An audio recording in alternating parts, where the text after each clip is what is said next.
All right, the next thing that I want to talk about regarding being a homeschool parent is programs.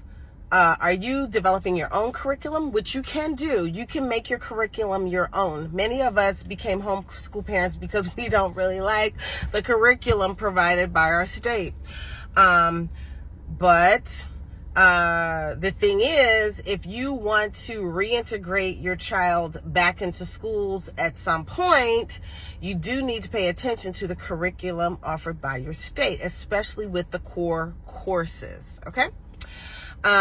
So my suggestion, if you get into programs, and because I found some programs that I liked, I also found book series, the curriculum that I liked, and a lot of the curriculum was curriculum like McGraw-Hill and other books like that. I found the curriculum that the schools use. Well, I thought that would be good enough, but it's not, because although they use that curriculum, if you reintegrate your child back into school, all they look at is grades.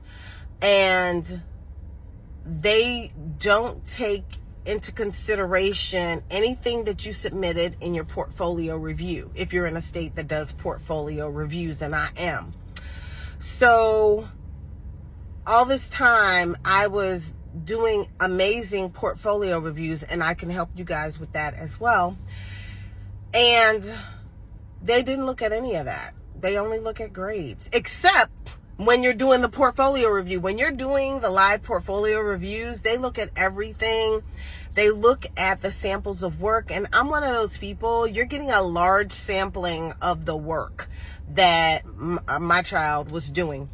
You're not just getting 2 pieces of paper and some BS, whatever. You're really getting a sampling of her work. You're getting a curriculum. You're getting a course outline. You're getting a schedule of activities. You're getting the full shebang, like if she were in school.